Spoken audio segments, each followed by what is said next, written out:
വാർ 2. അപ്പോൾ വാർ 2 മൂവി കണ്ടു. അപ്പോൾ സിനിമേന്റെ റിവ്യൂലേക്ക് പോണതിന് മുമ്പ് എനിക്ക് കുറച്ച് കാര്യങ്ങൾ പറയാനുണ്ട്.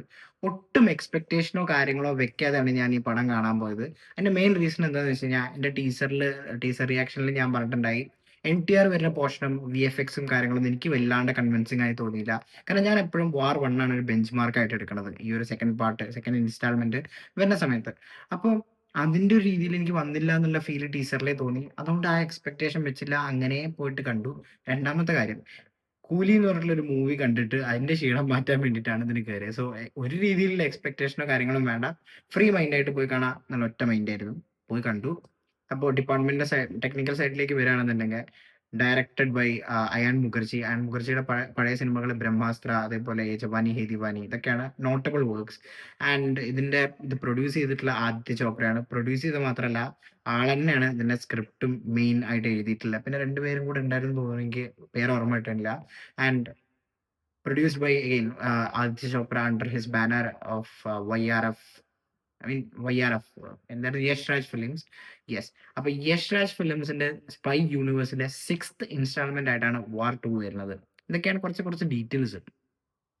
പടത്തിലേക്ക് വരികയാണെന്നുണ്ടെങ്കിൽ വാർ 1 എന്നുള്ള പറഞ്ഞിട്ടുള്ള ഒരു സിനിമ എനിക്ക് ഭയങ്കര പേഴ്സണൽ ഫേവറേറ്റ് ആയിട്ടുള്ള ഒരു പടം. അതിന്റെ മെയിൻ റീസൺ എന്താണെന്ന് വെച്ച് കഴിഞ്ഞാൽ ഹൃതിക് റോഷൻ ആൻഡ് ടൈഗർ ഷ്രോഫ്. ഇപ്പൊ ടൈഗർ ഷ്രോഫിന്റെ ആക്ടിങ് സൈഡ് ഒന്നും ഞാൻ പറഞ്ഞില്ല, പക്ഷെ ടൈഗർ ഷ്രോഫും ഹൃതിക് റോഷൻ തമ്മിലുള്ള ആ ഒരു റിലേഷൻഷിപ്പ്, ഐ മീൻ അവരൊരു അണ്ടർസ്റ്റാൻഡിങ് ഉണ്ടല്ലോ. ഒരു ഫൈറ്റ് ചെയ്യുകയാണെങ്കിൽ, ഒരു ഡാൻസ് ചെയ്യുകയാണെങ്കിൽ, ആ ഒരു ടൈമിങ് കാര്യങ്ങളൊക്കെ സൂപ്പർ ആയിരുന്നു. ആൻഡ് അതിന്റെ മുകളിലെ വലിയൊരു കാര്യം എന്ന് പറഞ്ഞാൽ സിദ്ധാർത്ഥ് ആനന്ദ് പറഞ്ഞിട്ടുള്ള ആളായിരുന്നു ഡയറക്ട് ചെയ്തിട്ടുണ്ടായിരുന്നത് ആ സിനിമ. ബാങ് ബാങ് പോലത്തെ പടങ്ങളൊക്കെ ചെയ്തിട്ടുള്ള പ്രോപ്പർ ഒരു പടമായിരുന്നു എനിക്ക് വാർ തോന്നിയിട്ടുള്ളത്. ഭയങ്കര എന്താ പറയാ, ലോജിക്കലി കറക്റ്റ് ആവാത്ത കുറെ കാര്യങ്ങൾ ഉണ്ടാവും, എന്നാൽ കൂടെ ആ സിനിമ എനിക്ക് ഭയങ്കര ഇഷ്ടമായിട്ടാണ് തോന്നിയത്. ഇതിലേക്ക് വരുന്ന സമയത്ത്, സോറി ഞാൻ ആ കാര്യങ്ങളൊക്കെ ഒന്ന് റിമൈൻഡ് ചെയ്തേന്, പക്ഷെ അഗെയിൻ ഇതിലേക്ക് വരുന്ന സമയത്ത് ഹൃതിക് റോഷൻ ആളുടെ റോള് എന്നും ചെയ്യണ പോലെ, എപ്രാവശ്യം ചെയ്യണ പോലെ, എന്താ പറയാ, ആ ഒരു ക്യാരക്ടർ എന്ത് ഡിമാൻഡ് ചെയ്യണോ അതിനനുസരിച്ച് എഫേർട്ട് ഇട്ടിട്ടുണ്ട്, കാര്യങ്ങൾ ചെയ്തിട്ടുണ്ട്, ഭംഗിയായിട്ടുണ്ട് പെർഫോമൻസ് ഒക്കെ. പക്ഷേ വിഎഫ്എക്സ് എന്നെ നന്നായിട്ട് വിഷമിപ്പിച്ചു. കാരണം ഒരു പോയിന്റില് നമ്മളിങ്ങനെ പടം കണ്ടുകൊണ്ടിരിക്കുന്ന സമയത്ത് ആ ഒരു ടൈമിലാണ് എൻടിആർ കയറി വരുന്നത്, ജൂനിയർ എൻടിആർ. എനിക്ക് മനസ്സിലാവാത്തോണ്ട് ചോദിക്കുകയാണ്, ഈ പാൻ ഇന്ത്യ എന്ന് പറഞ്ഞിട്ടുള്ള ഒരു സംഭവം കൊണ്ടുവരാൻ വേണ്ടിയിട്ടാണോ വെറുതെ ഇങ്ങനെ ഓരോരുത്തരെ കാസ്റ്റ് ചെയ്ത് വിടുന്നത്? എനിക്ക് അറിയാത്തോണ്ട് ഞാൻ പറയാട്ടോ. കാരണം എൻടിആർ സിനിമയിൽ എന്തിനാണ് എൻടിആറിനെ കാസ്റ്റ് ചെയ്തിട്ടുള്ളത്? കാരണം ഈ ഒരു സിനിമയിലേക്ക് വരുമ്പോൾ അവര് ഉദ്ദേശിക്കുന്നത് എന്താ, ഒരു സ്റ്റാർ വാല്യൂ ഉള്ള സൗത്ത് നിന്ന് ഒരു ആക്ടർ, ഇതായിരിക്കും അവർ ഉദ്ദേശിക്കുന്നുണ്ടാവുക. ആൻഡ് ബോളിവുഡിനെ സംബന്ധിച്ച് സൗത്ത് എന്ന് പറയുന്നത് ഒറ്റ ഇൻഡസ്ട്രി, അത് തെലുഗു ഇൻഡസ്ട്രി മാത്രമാണ്. ഇതാണ് എനിക്ക് മനസ്സിലായിട്ടുള്ള ഒരു കാര്യം ട്ടോ. കാരണം അതിലേക്ക് വരുന്ന സമയത്ത് ഈ ഹൃതിക് റോഷൻ ഉള്ള സമയമൊക്കെ ഫിലിം ഒരു ബോളിവുഡ് ടച്ചുള്ള, അല്ലെങ്കിൽ ആ ഒരു യൂണിവേഴ്സിനെ അലൈൻ ചെയ്യണ രീതിയിലുള്ള ഒരു പരിപാടിയാണ് ചെയ്യണത്. പക്ഷെ എൻടിആർ വരുന്ന പോർഷൻ മുതൽ ആളെ ഇൻട്രോ സീൻ തന്നെ വൻ വെറുപ്പിക്കലായിരുന്നു. അതിനുശേഷം സിനിമയിൽ കൊണ്ടുവന്ന ഒരു ശൈലി ഉണ്ടല്ലോ, ഒരു മേക്കിംഗ് അപ്രോച്ച് എന്ന് പറയുന്നത്, ഒരു തെലുഗു മൂവി അല്ലെങ്കിൽ ഒരു എന്താ പറയാ, ഹൈ എൻഡ് കൊമേഴ്ഷ്യൽ, ഇപ്പൊ പുഷ്പ പോലത്തെ പടങ്ങളൊക്കെ ചെയ്യണ പോലെയാണ് ഇതിൽ ചെയ്തു വെച്ചിട്ടുള്ളത്. വിഷമം തോന്നി നന്നായിട്ട്. കാരണം അതല്ല വാർ എന്ന് പറഞ്ഞിട്ടുള്ള സിനിമ ഡിമാൻഡ് ചെയ്യണം, അല്ലെങ്കിൽ വാറിന്റെ സെക്കൻഡ് ഇൻസ്റ്റാൾമെന്റ് വരുന്ന സമയത്ത് ഇതല്ല ഡിമാൻഡ് ചെയ്യണത്. ആൻഡ് ഹൃതിക് റോഷൻ വരുന്ന സമയത്ത് ബോളിവുഡ് ടച്ച് വരുന്നു. എൻടിആർ വരുന്ന സമയത്ത് പക്ക തെലുങ്ക് പടം കാണുന്ന പോലെ തന്നെ എനിക്ക് ഫീൽ ചെയ്തു. ആൻഡ് ഇങ്ങനെയാണ് ഇതിന്റെ ഒരു പോക്ക് ഇങ്ങനെ പോയിക്കൊണ്ടിരിക്കുന്നത്. ഫസ്റ്റ് ഹാഫിൽ കുറെ മൊമെന്റ്സ് ഉണ്ട്. മൊമെന്റ്സും അതേപോലെ കാര്യങ്ങളൊക്കെ ഉണ്ടായിട്ട് വലിയ കാര്യമൊന്നുമില്ല. ആ മൊമെന്റ്സ് എങ്ങനെ ഡെലിവർ ചെയ്യണം എന്നുള്ളത്, ഐ മീൻ ഫാൻസിന് വേണ്ടി ഓരോ കാര്യങ്ങൾ ചെയ്യണ സമയത്ത് അത് എങ്ങനെ ഡെലിവർ ചെയ്യണം എന്നുള്ളതിലാണല്ലോ കാര്യം.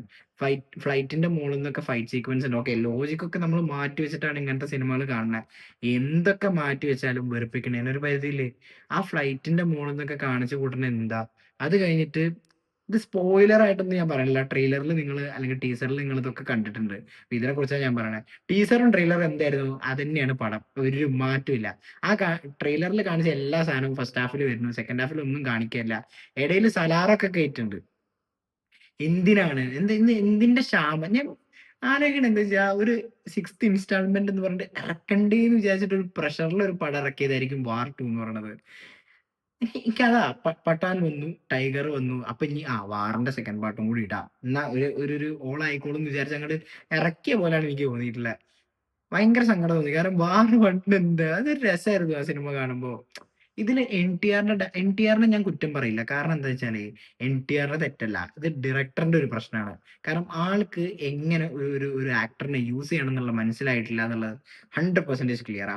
ആൻഡ് സിദ്ധാർത്ഥ് ആനന്ദ് ആയിരുന്നു പാർട്ട് 1 ഐ മീൻ വാർ ചെയ്തിട്ടുണ്ടായിരുന്നത്. വാർ 2 അയാൻ മുഖർജി. ആ ഡിഫറൻസ് നമുക്ക് വാർ 2 കാണുമ്പോൾ തന്നെ മനസ്സിലാവും. സിദ്ധാർത്ഥ് ആനന്ദ് എനിക്ക് തോന്നുന്നത് കുറച്ചും കൂടെ എന്താ പറയാ വിഎഫ്എക്സ് ഉണ്ട് ഇല്ല എന്നല്ല, കുറച്ചും കൂടെ അത് എങ്ങനെ നല്ല വൃത്തിയിൽ ഡെലിവർ ചെയ്യാൻ പറ്റും എന്നുള്ളത് നോക്കണത്. ഇപ്പൊ വാർ 1 ബൈക്ക് ചേസ് ഒക്കെ നല്ല അടിപൊളിയായിട്ട് ഉണ്ടായിരുന്നില്ല, കൺവിൻസിങ് ആയിരുന്നു. നമുക്കൊരു ഫീൽ കിക്ക് കിട്ടുമായിരുന്നു. ഇതിലേക്ക് വരുന്ന സമയത്ത് ഒരു ചേസ് സീനൊക്കെ ഉണ്ട്. അത് കണ്ടിട്ട് തന്നെ എന്താ പറയാ ഒരു ട്രോൾ പീസ് പോലെ. ഞാനും എന്റെ ഫ്രണ്ട്സ് ഉണ്ടായിരുന്നു, ഞങ്ങൾ കുറെ ചിരിച്ചു. ഒരു പോയിന്റ് കഴിഞ്ഞിട്ടുണ്ടല്ലോ എല്ലാ ഇങ്ങനത്തെ പടങ്ങളും കോമഡിയും. നമുക്ക് കൂടെ ഒരാൾ സംസാരിക്കേണ്ടതുണ്ടെങ്കിൽ ഞാൻ ട്രോളിയൊക്കെ ഇരുന്ന് അങ്ങനെ അടിപൊളി ജോളി മളി കുമ്മാളി ഈ ഒരു വൈബാണ്. ആൻഡ് സിനിമ ഒരു രീതിയിൽ ഇങ്ങനെ പോണു. ഇന്റർവെൽ കഴിഞ്ഞപ്പോൾ ഞാൻ പറഞ്ഞ പോലെ സലാറൊക്കെ കയറി വരുന്നുണ്ട്, സലാറ് വരുന്നു, വേറെ ഏതൊക്കെയോ കണ്ടു പറഞ്ഞ സിനിമകൾ വരുന്നു. എന്തിനോ തിളക്കണ സാമ്പാർ.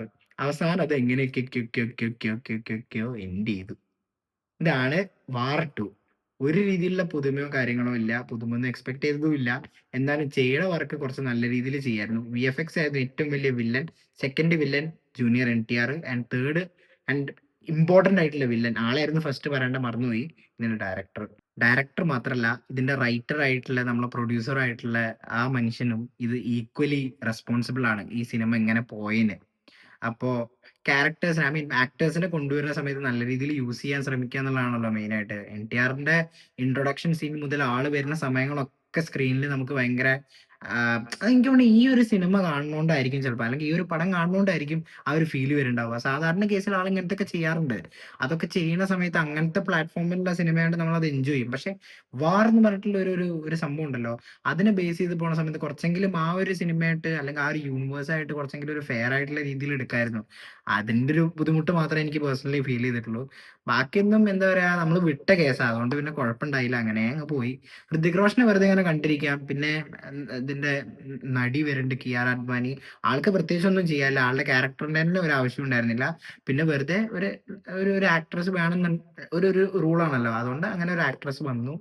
കുറെ പേര് ഇതേപോലെ വരുന്നുണ്ട് പോവുന്നുണ്ട്. ആൻഡ് എന്താ പറയാ ഫൈറ്റ് ഒക്കെ വരുന്ന സമയത്ത് എനിക്ക് പേഴ്സണലി തോന്നിയൊരു കാര്യം കേട്ടോ, വാറിലൊക്കെ കട്ടില്ലാതെ ഫൈറ്റ് ഉണ്ടായിരുന്നു. ഇപ്പൊ ആ ടൈഗർ ഷ്രോഫ് ഒക്കെ വന്ന സമയത്തുണ്ടല്ലോ, പെർഫെക്റ്റ് എന്ന് പറഞ്ഞാൽ സിംഗിൾ ഷോട്ട് പോയ സീനൊക്കെ എനിക്ക് ഇപ്പോഴും ഭയങ്കര ഇഷ്ടമാണ്. ഞാൻ ഇടയ്ക്ക് അതൊക്കെ എടുത്ത് കാണാറുണ്ട്. പക്ഷെ ഇതിലേക്ക് വരുമ്പോൾ അങ്ങനെയൊന്നും ഇല്ല.